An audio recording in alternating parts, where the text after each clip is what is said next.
And out of nowhere, Runic Bystial locks down the win for YCS Bologna. Make sure you guys smash the living crap out of that subscribe button so you guys don't miss out on more honest content. Your top 64 breakdown for this YCS is actually kind of insane.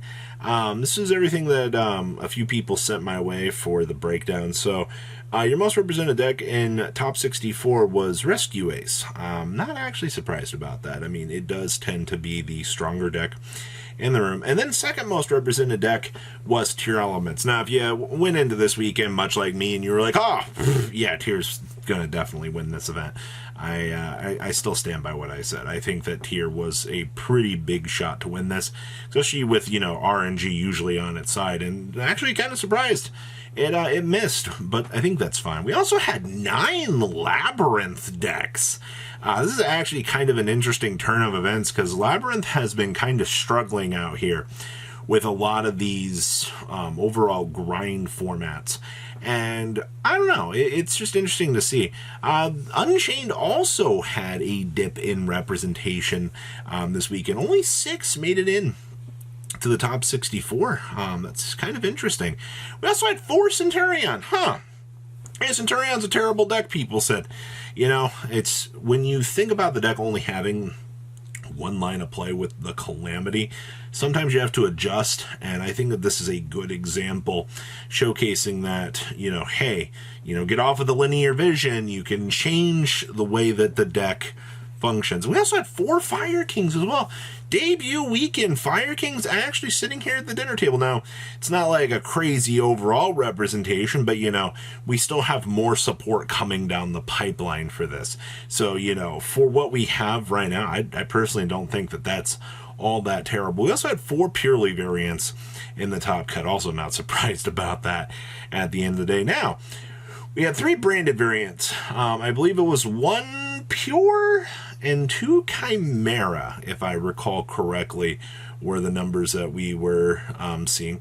We had the 2 Menkanko duelist that ended up creeping in. One of those was Simon He, who was first place after Swiss. So Menkanko actually kind of tore through a lot of those Swiss rounds, which is genuinely interesting. And then we had 2 Vanquish Soul duelists also making their way on into top cut. Yeah, Vanquish Soul is another one of those terrible decks. And then we had the one-of section. 1 Dragon Link. Kind of sad to see the Dragon Link missing a little bit of the bill here, but that's fine. We also got to see Kashtira. Just won the Indy Regional, by the way. So, Kashtira's been doing pretty well. We also had 1 Infernoble, which I believe was Pack. We had the Runic Bystial. Gotta love the one-ups here. And then we had Marincess and Rika Sun Avalon smashing through top 64. Now, we jump all the way up here to top 8. We had 3 Labyrinth decks, evidently, in your top 8, which is actually kind of crazy when you think about it. We also had 1 Branded, 1 Infernoble, 1 Rescue Ace, 1 Tier, and our 1 Bystial Synchro. Your top 4 here, we had 1 Branded, 1 Labyrinth, a Bystial Synchro, and your Rescue Ace. But I mean, when you're scraping down these numbers here and you're looking at the way that this is converting, it looks like a pretty good sign for a pretty diverse format. You know what I mean? And that's good. And then our grand finals, we're actually Rescue Ace versus Bystial Synchro here. Excellent call for Bystial Synchro winning the event. I think a lot of people kind of underestimated, just how stupid good, these 2 combination engines can actually be for feeding into each other. Now, let's pass on over to what deck list we do have. Starting things off here, we have Christian Uranus, top 64 pile with triple extract, triple pot of prosperity. Kind of interesting seeing that, these multiple draw engines, you want to make sure that you have enough to kind of get things going. We're also sporting off 2 Chaos Angel here, and they were a lot more focused on more of the Unchained side of the extra deck that you do see down here, which means you can't really dedicate the extra slot to an additional Chaos Angel. 2 feels like it does work out relatively fine. You also do see that we are citing in the Shufflers, which are stupid amazing still to this day. You also do see our Bystial good stuff, the Phantasme. Phantasme has been a major piece of the meta. And then, of course, you see good old Destructive Daruma Cannon and the one-of copy of the Different Dimension Ground out here, turning on your Macro Cosmo at will. All right, making sure that your opponent doesn't get the chance to actually play the game. Yeah, tends to be a lot of what we want to see.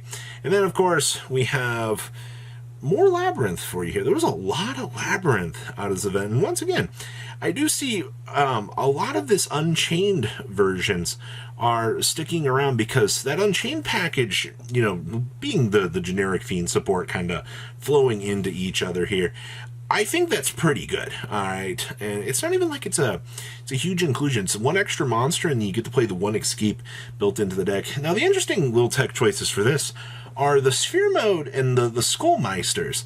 Kind of seeing that those are seeing some side deck plays really good. And I see we're also citing the Field Spell. I feel like the more I look at these Labyrinth lists, the more worthless the Field Spell kind of feels, you know, more over time. Like, I don't know, maybe it's just me, but I always find that entertaining that you take a look at how the Field Spell is kind of shaping up here, and you're like, this is kind of terrible, you know.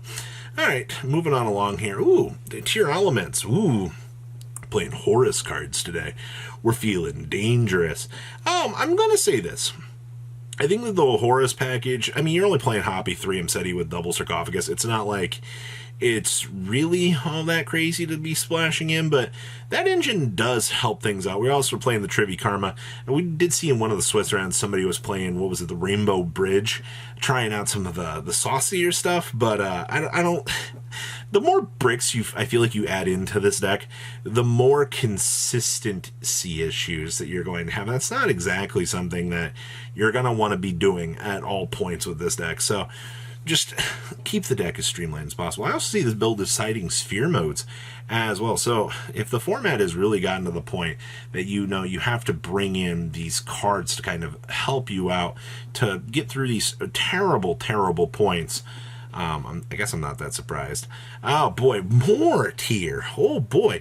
I'm telling you, that Night Serpent up there, that's now 2 lists that we've seen actually sporting it off, which is really good. Now also take note down here, in this side deck, we are playing the honorary ability to bring out the little helicopter, or the little jet, through the rescue A's, because it says draw 2, discard 1, which means you can yeet a tier monster that you might have drawn along the way, or a miller, to kind of help you out. And guess what? You can start doing what we like to call playing the game during the opponent's turn. I'm actually kind of shocked to see that the Rescue A stuff was seeing as much play as it was this weekend with Tier, but to be honest with you, Tier at this point just is taking so much advantage of all the different engines that everything is just flowing together so nicely for the deck. Yeah, Tier is definitely broken as it is. Our next list here is, some Rescue Ace. So this build is playing double Diabellstar. That's not something I thought I would see today, but okay, we're on triple Sinful Spoils for the spell. Yeah, that's normal. This build also went down the route of triple copies of Book of Eclipse. So this build wants to be able to, I guess, try to control what the opponent's doing, which is fine. You've got to remember, I think Book of Eclipse is still a very, very, very weird tech choice for this point in the format, but it covers so much ground for your matchups that, as long as you see it and you're able to set up and do whatever form of interruption that you need to do with it, you should be good off. Also, Econ's been bumping around. I still think the card's really good for a lot of side decks, but a lot more people are focusing a lot less on it. And once again, I think that's fine. It's all about your tech choices and what you can find success with. Then our last list here is a Fire King list. Okay. So, playing the one Amelination, triple Imperm in the main deck, which is all fine and dandy. Triple Kirin, double Garua, yep.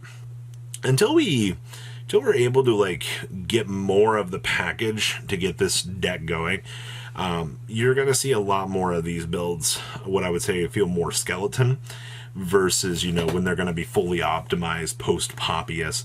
And we'll have to wait and see. That's coming down the pipeline here, but this is what we're working with for the time being for this. This is everything that we have out of the event, except for a couple of other deck lists like Centurion, which we'll talk about later on today. Joshua Schmidt's list will probably spawn in the next couple of days, so be patient. You'll see it. It will come. So please, leave a comment down below. Tell me what you guys think, and I'll see your beautiful faces back here later in the day, guys. Peace out. Patrons, thank you.